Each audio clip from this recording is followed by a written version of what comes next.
comrades.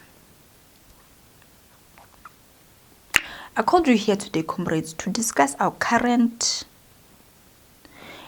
behavior in terms of our personal expenditures. As it stands, we will not grow wealth. No, we will not grow wealth. No. We have to introspect and find out deep within us, comrades, what is it that we are trying to prove? Our current expenditure speaks to historic colonizations of the mind. We are trying to catch up with our expenditure, comrades, and we cannot do that, comrades. No. We won't make it, comrades. We won't make it. We have to liberate ourselves. The chains within our minds must be broken and set free. For us to build wealth, comrades, things must change. Viva prosperity, viva.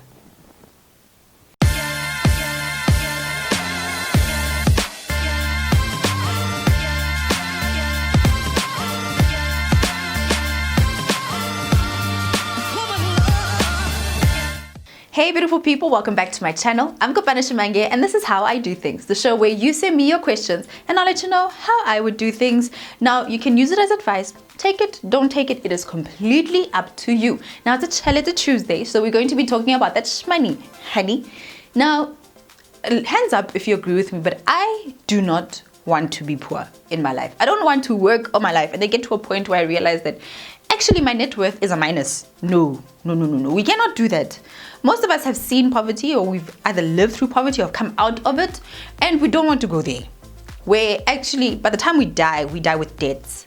We don't want that. We want to die with assets. We want to die with an overall plus sign in our money, in our bank account. You know what I mean? So how are we actually going to get there? What steps, what processes do we have to take to get to that point? Interesting one. Now, in my studies of finance, right, I have a financial degree and mostly focused on personal finance. And the strange thing when studying personal finance is that I found that we speak about the average man's life in terms of money, right? Their financial journey from birth to death. And a strange thing popped up, that the average person will mostly spend more than they make. The financial journey that they speak of is one of how the average person will spend money over their lives, but there's very little about how the average man will build money over life. It's a conversation we have all the time, right? We want to build wealth, but there's very little that we can find about it. Speaking about debt and how to get out of debt. And when we look at our financial system and we look at the people who work within the financial system, a lot of the talk is about how we can spend our money. We need more talk about how we can build it, right? Wealth is built, it's not spent. So where's all of that? I find it a little misleading that there's so much about how we should and will spend in our lives and just this little about how we're actually going to build it. The financial system and how it is built is made for it to make money. So a bank has to make its money, it has to make its profits. So for it to do that, we've got to spend, right? It doesn't make as much when we actually build wealth. Interesting thought. Now with that in mind, we're going to talk about Chalete Tuesday today, about our financial milestones and how we're actually going to get there. And some things that your financial advisor may not be telling you. I'ma spill the tea. Now, if you have any questions that you want to send to me, head over to my Instagram and look for this picture right here. It is in my Insta stories, highlights on my profile. You can just reply and let me know which question or scenario you'd like me to talk about in our next video. Now remember, I am not a financial advisor, and if you need any advice about products and what you should do with your money, head over to a financial advisor near to you and they are qualified to give you the advice that you want to know. Like I said, I'm just letting you know what I would do if I was in your shoes. So I'm going to oversimplify the basic journey of an individual's personal finance life. From the time that they're born until they die, usually between the ages of 0 to about like 18 to 25, you are under your parents' care. So we're just gonna skip over that. So by the time you get to 25, you've been working for yourself for a little bit, and then you start to realize, it dawns on you that, you know what, actually, I'm not making enough money here. You know, I have the desire in my heart to spend more than what I am making. So between 25 and 35, that's when you start to commit to some of your big lifetime expenses, mostly in the form of debt. That's when you get your car, and that's when you get your house. And the sad thing is that for many people, these debts will only increase. So you start with your small little Toyota Tez, and you continue to move up. You get your Beamer, you get your Merc, and you continue to grow in terms of the expense of the car. Same with the house. You buy your small house, you move into your bigger house, and then you get your big house where now you're living there for the rest of your life. So these expenses that you make for the first time between 25 and 35, they actually only get bigger over time. So between 35 and 45, you are growing in terms of expenditure, and you're just starting to make some savings and investments. Now, between 35 and 45, you start paying off your debts. You get it into your mind that, you know what, I actually want to pay off my debts. But here's the thing, you've saved retirement until last. And for most people, they start to really buckle down on their retirement after the age of 40. Why? Because they've been just, you know, paying pension just casually and focusing on paying off their debts, because they've spent most of their life before the age of 40 just accumulating debt. And for most people, until the age of about 45, they are accumulating more and more and more debt. And then once you're in your mid to late 40s, that's when you start to realize, you know what, I need to start saving for retirement, because retirement is getting around the corner. I need to start having savings and investing. And usually by that time, it is quite late. So after 45, that's when people start to do savings, start to look at investments, and then they start to focus on building for retirement. By 65, people retire, and they definitely don't have enough to live off in terms of their pension and the retirement that they have accumulated for themselves until this point. It is a sad thing, right? That most of the times what we learn is that people will actually spend more money than they accumulate over their lifetime. They will get debt, which at the end of the day is a minus, it's a negative transaction. You take out money and you end up paying back more. And a lot of the times, the debts that we take out for our car and our homes end up with us paying about double what we initially took out. It's a sad thing. So how do we switch this around? For me, I'm just like, I don't like the situation. I don't like that from the age of 25, we are just spending and digging a big hole for ourselves, and only later on in our lives do we actually feel like filling it up. We can't do that. We want to actually build money in our lifetimes. So how do we flip the script? How do we go from a personal finance journey of spending to a personal finance journey of building? This is how we do it. Number one is that you want to be honest about your current financial situation. Where are you financially? What is your current financial position? This is very basic for everyone. Anyone who wants to start saving, anyone who wants to start building money, anyone who wants to start building a budget needs to be very honest about where they are currently in terms of their finances. What is spending, what is coming out, what is going in. So almost every single week during a Tell It the Tuesday, I'll always tell you, number one, find out what is currently going on with your money. Number two is for you to adjust your future plans. Yes, I said it. Our dreams cost money. That big house that you want, it costs money. That car you want, it costs money. That masseuse you want, that costs money. The steam room in the house that you want, that costs money. The holidays you want to go for, those all cost money. The school that you want your child to go through, that's a 6-figure a month, 6-figure a year school. All of those things cost money. The shoes, the hair, the personal stylist, the wardrobe that you have, all of those things cost money. So what you want to do is adjust it. You have a current lifestyle cost, which is what you then calculated, number one. And then number two, you want to have a lifestyle cost that you want to adjust and be really real with yourself. The problem with how we dream is that we think that houses and cars are assets, and they're not, because they take money away from us unless we own them outright and they actually increase in value over time, which doesn't happen for many of us. So adjust it. Start to look at your plans for the future and factor in financial assets. Very few people actually do that. the only assets they think about is the house and the car, and that is not going to make you money. Most of the times it's going to drain your money on a monthly basis. So start to dream about, where do I want to be in 5 years and where do I want to be in 10 years? And make sure that that dream has both liquidity and financial stability in the form of savings and investments, and how much those things will cost you. I'm talking about any retirement things that you want to invest in, any fixed rate payments that you want to make into an investment. Factor those into your dreams. Again, we are dreaming about the house and the car and the life that we want, and that whole dream is all about spending. So start dreaming differently about building. Factor in building wealth into your dream. Don't just think, I'll have $1 million. Start thinking about, how much do I have to save and invest and make to get to that $1 million, and put that as part of your dream. Number 3 is to start working your way up the wealth ladder. Now, this is the literal opposite of the individual's financial life, right? It's based on what they will spend. We saw that 25 to 30, we're getting into our debts. 30 to 45, we are now starting to accumulate even more debt. We start to then pay it off in our late 40s, and only start to really build good investments for ourselves in our 50s and 60s. But until that point, it is just too little too late to actually build enough wealth for ourselves to retire comfortably.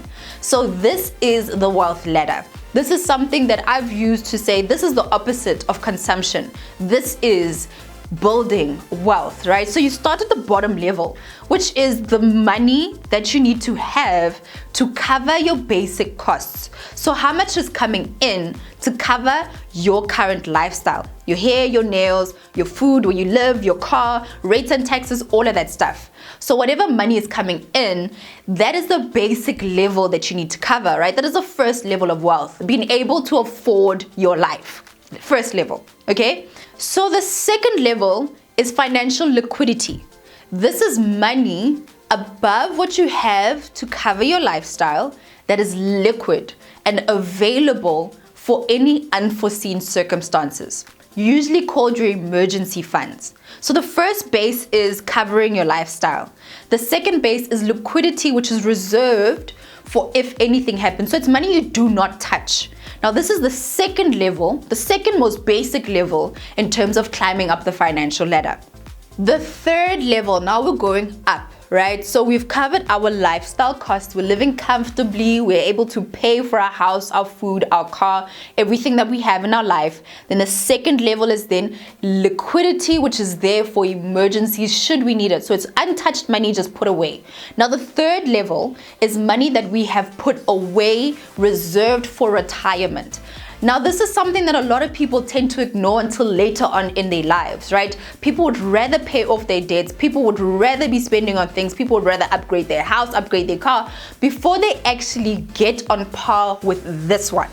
So what this means is that when you retire, when you stop working at 65, okay, you want to be able to still have a monthly payment that will allow you to continue living your life at the lifestyle that you wanted. So if currently your lifestyle costs 20,000 Rand, when you retire, you want to be able to receive 20,000 Rand from your pension or your retirement funds, whatever they may be, that will give you that 20,000 Rand lifestyle. Unfortunately, most people have a shortfall here. Most people don't actually have enough money saved to do that, right? Between now and 65, people aren't putting enough money into any form of retirement, investment or savings for them to actually have that money. This is what ends up causing black debt. This is what ends up causing people to go back to work after they've retired. Because they retire and they realize that I don't have enough money to continue living the life that I'm living. It's either I downgrade or I ask my children to supplement whatever money I don't have to live the life that I want to live or continue to live the life I'm wanting to live, or I go back to work. And this is a sad reality that happens for many, many people, okay?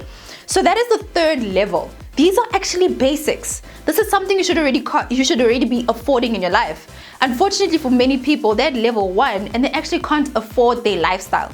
Their lifestyle is more expensive than the money that they're actually making, so we're already failing on level 1. Level 1, covering your basic lifestyle costs, is basic. You should then be moving up to having emergency funds put away.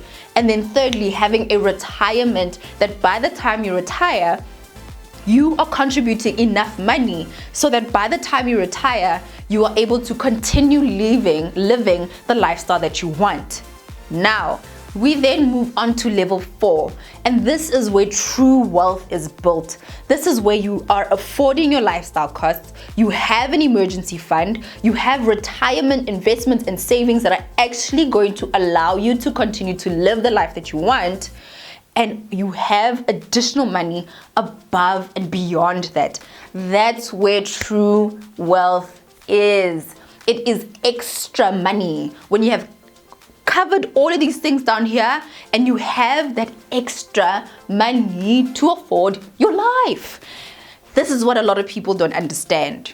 We're already failing at level 1. We don't have enough money to cover our lifestyle. We're going to overdraft and we just keep getting into that debt because our lifestyles are too expensive. We don't have retirement we don't have emergency savings, and we're not saving enough for our retirement either. So if you have any of those problems, level 1, you need to adjust your lifestyle or make more money to pay for that lifestyle. Level 2, you need to have that 10,000 Rand, 20,000 Rand saved in liquidity, meaning it is easily accessible. You don't have to sell something and you don't have to wait more than 7 days for that money. That money needs to be easily accessible, liquid, right? Then level 3 is your retirement. If you go and ask your financial advisor, will I afford my retirement at this point that I'm in? He'll most probably tell you no. So open an RA. It's a retirement annuity that you contribute into personally, and you build that money to supplement what your pension does not. And this is something your financial advisor will be like, yes, please come over, let me help you. Yes, he will help you, and yes, he will get paid for it. And he deserves to get paid for it because he's putting in some work to help you retire better. So if you can't cover level 3, go speak to your financial advisor. Then level 4 is something that you can have complete control over. You don't necessarily have to have an advisor to do this one. You can start to save above and beyond what you currently have to make sure that you've gone past level 3, you're on level 4, and you're earning extra money. Step 4. So now that you understand what it means to climb up the wealth ladder, you now have to create a checklist to help you move from level 1 until you get to level 4. This means that you have to completely understand what your basic lifestyle costs are. Some of us may leave some things out. We may leave out things that we spend on every single month. Something as simple as airtime, because we think to ourselves, it's just airtime. But it is a monthly cost. So set up a checklist where you say, what do I need to cover for level 1? What do I need to cover for my lifestyle costs? And every single time you go down that checklist, check to say, I can afford this, I can afford this, I can afford this, I can afford this. See how much money is left over. Moving on to level 2, how much do you need to save for your emergency? Decide on a number, and once you've reached that number with the money that you have coming into your account, tick it off. Move over to level 3. Consult with a financial advisor and see, how much do I need to retire comfortably? How much do I need to contribute on a monthly basis to get there? Once you've done that, take that off, and then you finally get to level 4. It means that you have to really understand, number 1, your financial perspective. How do you behave around money? Are you good at spending? Are you bad at spending? Are you in denial about your finances? What are the basic costs that you need to cover? And what do you need to know about these things before you go speak to a financial advisor so you don't get bamboozled, right? And this leads me to the plug for the day. This is You're Not Broke, You're Just Pre-Rich, which was written by a friend of mine, and I'm so happy, I'm so proud of her, published by Penguin South Africa. And this book right here will simplify your financial life. Everything from how you behave around money, what you need to know about money, breaking down any thoughts that we may have, any personal restrictions, any traumas that we may have with money, so that you can start to be good with money, so you can start to build your wealth, so you know a thing or two about the money that you're building and about the financial system that you're talking about. This book is available from Exclusive Books. It is by Mapalo Makhu, and she's the founder of Women and Finance. She's been doing this for quite some time, and she has her financial background as well as an advisor, and as well as her qualifications as well. This is a good book. It's an easy read, and you will be so empowered after you read it. Get it today. I'll leave a link down below so you can find out more. Number 5 is to get a money mentor. Now, this doesn't have to be somebody that you see and meet every single month or yearly. It doesn't even have to be somebody who knows your name. It can be someone that you admire, someone who's even dead, someone who is known for the wealth that they've built, someone whose money you can model, who has built great wealth. Who do you admire? Who's in your industry who has built great wealth and spends their money amazing, and you want to also model your money after that person? Start to research that person, read their books, get their perspective on how they made their money and how they grew their money as well. There's so many people who have money philosophies, and you are able to read up on those money philosophies, what they say about money and what they do about money. So find out, who is that person? Do your research. People of young and people of old, people who are dead and people who are alive. Who do you like to model? Who do you respect? And whose money would you like to grow too? Model yourself after that, because there's a way that the super rich think, right? And it's not common for you to know a super rich person, right? But you can read up about them, and thinking like they do will get you to the point where they were. Success leaves breadcrumbs. So start to think like they think. And the best way to do that is to do a little bit of research. Look, ultimately, I believe in the financial system. It is one of the best in the world. It is set up beautifully, right? It's great. However, it is not set up for us to succeed. It's set up for us to actually spend more than we actually make. But if you know how it works, if you know how you can use it to your advantage, then you can take advantage of the way that it's set up, right? You don't want to be cheated out of your money, but for you to do that, you have to do your research. You have to know how it works and how you can use the system to build your money. Don't live a life of spending, and that's what people expect us to do. Live a life of building wealth. These are the money milestones that I've set out. In terms of the money wealth ladder that we want to build and the one we want to climb up, I hope that this video helps to open your eyes to getting to level 4, where you have that extra money. I hope that it helps you out. Let me know in the comment section down below which section stood out the most for you, what you will be doing about it, and if you will be changing the narrative. Instead of having the personal finance journey of spending, will you have the personal finance journey of saving, building that wealth, and becoming part of the super rich that other people want to model their money after. I hope that you guys enjoyed this one. Until our next Chalata Tuesday, I'm Kopano Shimange, and this is How I Do Things. Hey gorgeous, thank you so much for making it to the end of my video. I really appreciate the support. Now, if you want some more resources in terms of how do you set up a budget, how do you calculate how much your life is going to cost, and also how much does your dream actually cost you, then head over to my website www.kopanoShimange.com to download those resources. They are completely free, and I'll send them right over to you after you subscribe. Thank you so much for watching my video. Until next time, toodles.